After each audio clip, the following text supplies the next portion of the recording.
સમગ્ર વિશ્વ સાથે અંકલેશ્વરમાં પણ 21 જૂનના રોજ વિશ્વ યોગ દિવસની ભવ્ય અને ઉત્સાહભેર ઉજવણી કરવામાં આવી હતી. સ્વસ્થ જીવનશૈલી અને નિરોગી કાયાના સંદેશ સાથે શહેરના વિવિધ સ્થળોએ યોગ કાર્યક્રમોનું આયોજન કરવામાં આવ્યું હતું, જેમાં મોટી સંખ્યામાં નગરજનો, વહીવટીતંત્રના અધિકારીઓ અને રાજકીય આગેવાનો જોડાયા હતા. અંકલેશ્વર તાલુકા કક્ષાના મુખ્ય યોગ કાર્યક્રમનું આયોજન જીઆઈડીસી સ્થિત સ્પોર્ટ્સ કોમ્પ્લેક્સ ખાતે કરવામાં આવ્યું હતું.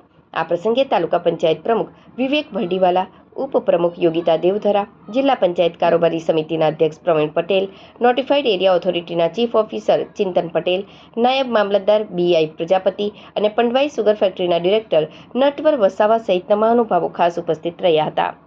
કાર્યક્રમમાં ઉપસ્થિત તમામ આગેવાનો અને યોગવીરોએ ટ્રેનર્સના માર્ગદર્શન હેઠળ વિવિધ આસનો અને પ્રાણાયામ કર્યા હતા અને નિયમિત યોગ કરી સ્વસ્થ જીવન જીવવાનો સંકલ્પ લીધો હતો. આ ઉપરાંત યોગ ડ્રીમ ચેરિટેબલ ટ્રસ્ટ, અંકલેશ્વર વિશ્વ હિન્દુ પરિષદ, વીએચપી અને ગુજરાત રાજ્ય યોગ બોર્ડ દ્વારા અન્ય સ્થાનિક સહયોગી સંસ્થાના સથવારે સંયુક્ત કમલમ ગાર્ડન ખાતે યોગ દિવસની ઉજવણી કરાઈ હતી. વહેલી સવારથી જ સાધકોની ભીડ જામી હતી. ગુજરાત રાજ્ય યોગ બોર્ડના અનુભવી યોગ ટ્રેનર્સ દ્વારા ઉપસ્થિત સૌ નાગરિકોને યોગાસન, સૂર્ય નમસ્કાર અને પ્રાણાયામનો સઘન અભ્યાસ કરાવવામાં આવ્યો હતો.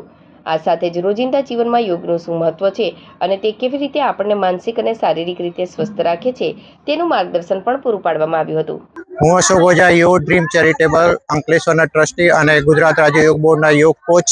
આજે 12વો આંતરરાષ્ટ્રીય યોગ દિવસ સ્વચ્છતા માટે યોગ, આપણા આદરણીય નરેન્દ્રભાઈ મોદીજીના આ અભિયાનને આજે પૂરું વિશ્વ યોગ દિવસ મનાવી રહ્યું છે.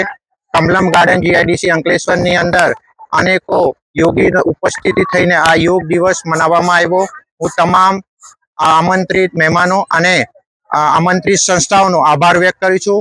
આ યોગ દિવસની અંદર 20થી પણ વધારે સામાજિક સંસ્થાઓ સાથે યોગ દિવસ મનાવવામાં આવ્યો. હું તમામ યોગીઓનો દિલથી આભાર વ્યક્ત કરું છું અને હર ઘર સ્વસ્થ, હર રાષ્ટ્ર સ્વસ્થ અને જ્યારે દેશ સ્વસ્થ થાય છે, યોગ દ્વારા જ આ નેતૃત્વ કર્યું છે આપણા આદરણીય મુખ્યમંત્રી સર અને આપણા ગૃહમંત્રીના અભિયાનને આગળ વધારીએ. આવો આપણે સૌ મળીને યોગ કરીએ. હું સ્વસ્થ તો મારો પરિવાર સ્વસ્થ, મારો પરિવાર તો મારો સમાજ સ્વસ્થ, ને મારો સમાજ સ્વસ્થ તો મારો રાષ્ટ્ર અને દેશ સ્વસ્થ. આ ઉદ્દેશ્ય ઘર ઘર સુધી ફેલાવીએ.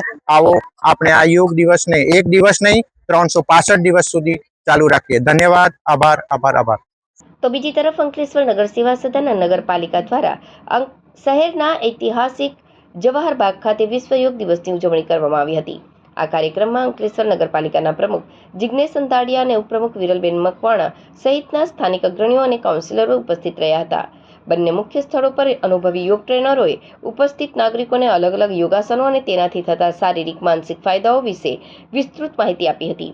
આ ઉજવણીનો મુખ્ય ઉદ્દેશ્ય લોકોમાં યોગ પ્રત્યે જનજાગૃતિ ફેલાવવાનો અને વ્યસ્ત દિનચર્યા વચ્ચે પણ સ્વાસ્થ્ય પ્રત્યે સભાન બની સ્વસ્થ જીવનશૈલી અપનાવવા પ્રેરિત કરવાનો હતો. આજે આંતરરાષ્ટ્રીય યોગ દિવસ છે 21 જૂન. આપણે એમને નિહાળી રહ્યા છીએ. યોગ છે તે આપણા શરીર માટે બહુ જ કાર્યકરી છે. યોગથી આપણું શરીર સ્વસ્થ રહે છે, નિરોગી રહે છે. તો હંમેશા સબે યોગ કરવું જોઈએ. યોગ મતલબ જોડાવું, સબે જોડાઈને યોગ કરવું જોઈએ. મન, તન અને કાયાથી જોડાવું, મનથી જોડાવું, બધાની સાથે મનથી જોડીને આ યોગ કરવામાં આવે છે. તો સ્વસ્થ રહેવા માટે સબે યોગ કરવો જોઈએ. નમસ્કાર.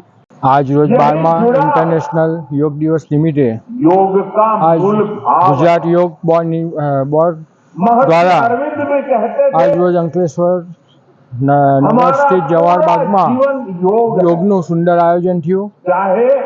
અંકલેશ્વરની લોકપ્રિય જનતાઓએ ભાગ લીધો અને સ્વચ્છ સુંદર વાતાવરણમાં આજનો આ યોગનો સૌથી ઉત્તમ કાર્યક્રમ કરવામાં આવ્યો.